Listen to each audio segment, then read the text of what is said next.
Assalamualaikum dear students, I am your teacher Gulam Sarwar. We read today Land Revenue Act 1967 from section 24. The 24th section is mode of service of summons. Summons तामील करने के तरीके। इसमें ये बताता है कि summons issued by the revenue officer shall if practicable be served. Revenue officer एक हद तक जो कोशिश करते हैं कि तामील हो, किस तरह से, कौन से तरीके हैं। Personally on the person to whom is addressed or failing him, वो शख्स जिसके नाम पे एड्रेस दी गई हो उसको डायरेक्ट पर्सनली नोटिस या समन दे। बी कहता है कि ऑन हिज अथॉरिटी एजेंट, या किसी जो वो शख्स किसी को अथॉरिटी देता है कि आप रिसीव करो ऑन बिहाफ, या उसके पास अटॉर्नी पावर है या उसका एजेंट है, लीगल एजेंट है, अथॉरिटी है, तो वो भी हमसे रिसीव कर सकता है, हम उसको दे सकते हैं। सी कहता है an adult male member of the family usually residing with हिम, या कोई भी घर का बालिग शख्स उस घर में जो रहता है उस बंदे के साथ, तो वो भी हमसे रिसीव कर सकता है समन। इस 24 का सबसेक्शन 2 है, if the service can not be affected in the manner provided subsection 1 or acceptance of the service is refused, the summon may be served by fixing a copy thereof at the last knowing place of the residence, the persons to whom it is addressed, if that the person does not residing in that district in which the revenue officers employ, and the case to which the summons related to the reference to land in the district summon may be served by। इनमें चाहिए तो जेकर को शख्स समन receive नथो करे या इनकार थो करे, जहाँ समन उनखे रिसीव नथो थी सघे कंहिं सबबनि जे करे, उते न हूंदो आहे गैर मौजूदगीअ में, त उन जी रिफ्यूज़न जे खां पोइ समन जी हिकिड़ी कापी उन जी रिहाइश गाह जे ते फिक्स कबी, उन जे दर ते फिक्स कबी, जिथे हू रहंदो आहे उन जी एड्रेस ॾिनल हूंदी आहे त उन ते फिक्स कबी। या जेकर हू उन डिस्ट्रिक्ट में ई नथो रहे, जंहिं डिस्ट्रिक्ट जी कोर्ट उन ॾे समन मोकिलियो आहे, त पोइ जंहिं डिस्ट्रिक्ट में रहे थो त उन डिस्ट्रिक्ट जे कलेक्टर खे, रेवेन्यू ऑफिसर खे या समन इशू कयो वेंदो त तव्हां इहो समन सर्विस करायो। हाणे उहो सर्विस कंहिं तरीक़े सां कराईंदो उहो ॿुधाए थो अॻिते। ए थो चए sending it by post to collector of the district in which the persons has his usual residence to shall cause it to be served in accordance with the provision contained subsection 1। त उन collector खे उहो service करणो आहे subsection जे 1 जे through.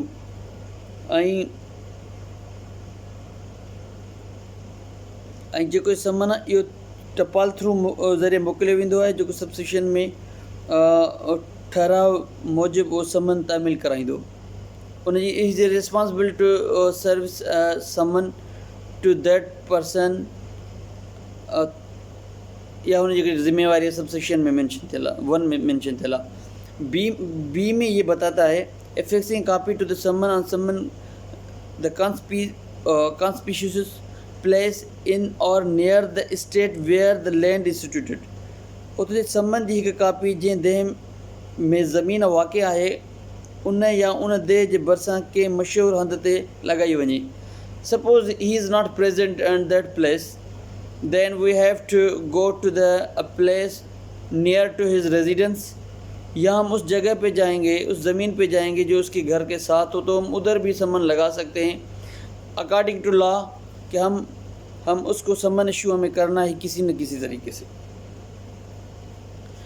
24 का subsection 3 है, if the summon relates to the case in which the persons having the same interest are so numerous that the person service on all of them is not reasonably practicable, it may, if the revenue officers so directs to be served by the delivery of the copy thereafter such of those persons as the revenue officers nominates in his behalf, and by the proclamation of the contents thereof for the information of the other person's interest। इसमें हमें ये बताता है तो जेकर समन के अहिड़े case मुतलिक़ आहे जंहिंमें साॻियो हक़ रखंदड़ या ॿिया केतिरा माण्हू आहिनि जो उन्हनि सभिनी ते इनफ़रादी तरह तामील मुनासिब तौरु मुमकिन न आहे, त पोइ जेकर रेवेन्यू ऑफिसर हिदायत करे त समन हिन तरह तामील थिए जो कुझु माण्हुनि उन्हनि खे हू हिन सिलसिले में नामज़द करे तिन खे समन जी कापी ॾिनी वञे ऐं बाक़ी बचियल वास्तेदार माण्हुनि जी मालूमात लाइ उन समन जी मज़मून जी तामील इश्तिहार ज़रिए करे सघिजे थी। इन सबसेक्शन 4 जेको आहे 24 जो उहो चए थो summons may, if the revenue officer so direct, to be served on the persons named therein, either in additional to or in the substitutions for any other made of the service by the forwarding the summons by registered post to the persons concerned. जेकर revenue officer चाहे त समन जंहिंजे नाले जारी कई वई आहे उनखे रजिस्टर्ड टपाल ज़रिए वास्तेदार शख़्स ॾांहुं ॾियारे मोकिले सघे थो। Subsection 5 ॿुधाए थो त when a summon is forwarded to the office, the revenue officers may pursue that the summon was served by the time when the letter would be delivered in the ordinary course of the post. जॾहिं समन मथे ज़िक्र लिखियल तरीक़े सां मोकिली वञे त revenue officer उहो नतीजो कढी सघे थो त समन उन वक़्तु तामील थिए वई जंहिं ख़त टपाल आम दस्तूर मूजिबि वञी खणी, मतिलबु त उहा उन ताईं समन पहुची सघे थो थ्रू द पोस्ट। हाणे नाउ हम we will read the section 25। The mode of service of the notice, order or proclamation of the copy thereof. इतलानामो, हुक्मनामो, इश्तिहार या उन जे नक़ल जे तामील जो तरीक़ो। इनमें subsection 1 a notice, order, proclamation or copy of the any such document issued by the revenue officer for the service on any person shall be served in the manner provided in section 24 for the service of the समन। इहो साॻियो 24 खे explain थो करे त कीअं थींदो। Notice, हुकुमनामो या इतला अहिड़ी कंहिं दस्तावेज़ जी कापी जेको हिकु रेवेन्यू ऑफिसर कंहिं शख़्स ते तामील करण लाइ जारी कयो हुजे त उहो अहिड़ो ई तरीक़े सां तामील थींदो जेको तरीक़ो सेक्शन 24 जे समन जी तामील में ॼाणियल आहे। Section 26 the mode of the making proclamation.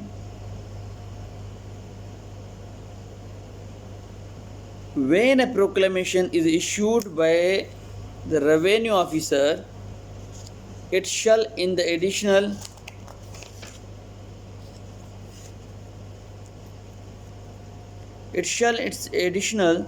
in any other mode of the publications which may be prescribed by or under this act be made by the beat of the drum and or the other customary method and by fixing a copy thereof on the conspicuous place in or near the land to the which is related। साॻियो तरीक़े सां ॿुधाए हिन में वियो आहे त जेकर को इतला हिकु रेवेन्यू ऑफिसर जारी करे थो त उन जी पधिराई उन तरीक़नि सां खां सवाइ जेको हिन एक्ट हेठि मुक़ररु कयल आहे त पढ़ी ॾियारणु या रवाज मुताबिक़ कंहिं ॿिए तरीक़े सां उन जी कापी कंहिं हंधि ताईं पास ज़मीनदार अंदरि या उन जे भर पासे लॻाइण पिण आहे। ऐसे होता है अक्सर कि जब कोई भी ऑर्डर इशू होता था तो थ्रू डिफरेंट तरीके से उनको बताया जाता था कि आपके ख़िलाफ़ ये रूल्स बने हैं, या किसी बंदे को बुलाया गया है कोर्ट में तो वो ड्रम के थ्रू वहाँ ड्रम बजाते थे पहले, तो वो भी तरीका था। वो भी इस तरीके से कर सकते हैं revenue officer as authority. Section 27 चे तो the inquiries under the act to be the deemed judicial proceeding.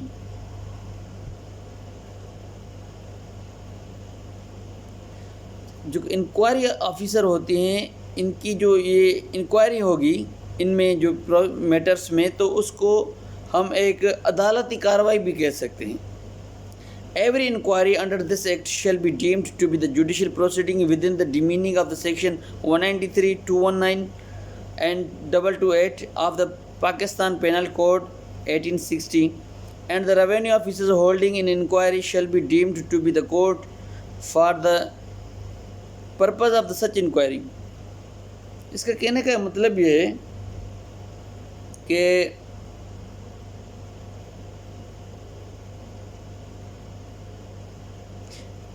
इसमें जो भी इंक्वायरी करते हैं उसको कोर्ट एक्सेप्ट करेगी अंडर दिस सम सेक्शंस जो पाकिस्तान पेनल कोड में दिए गए हैं।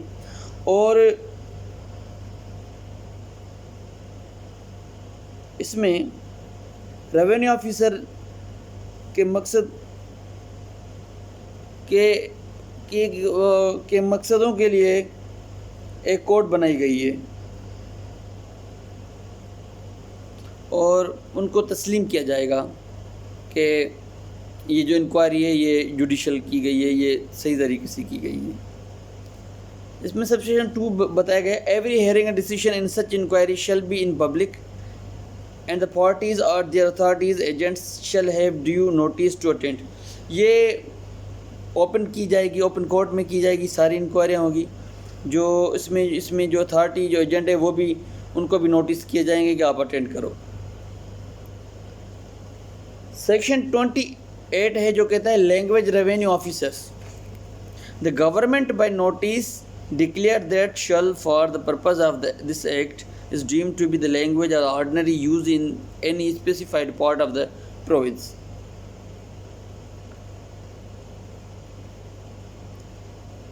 इसमें ये बताया जाता है कि जो लैंग्वेज है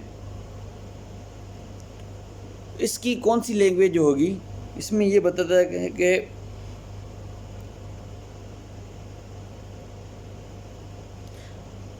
इस एक्ट के लिए कौन से सूबों के कौन सी जगहों पे कौन सी लैंग्वेज इस्तेमाल की जाएगी। सेक्शन 29 में ये बताया जाता है कि arrest of the defaulter to be made upon the warrant whenever it is provided by this act that the defaulter may be arrested, such arrest shall be made upon the warrant issued by the revenue officers competent to direct such persons.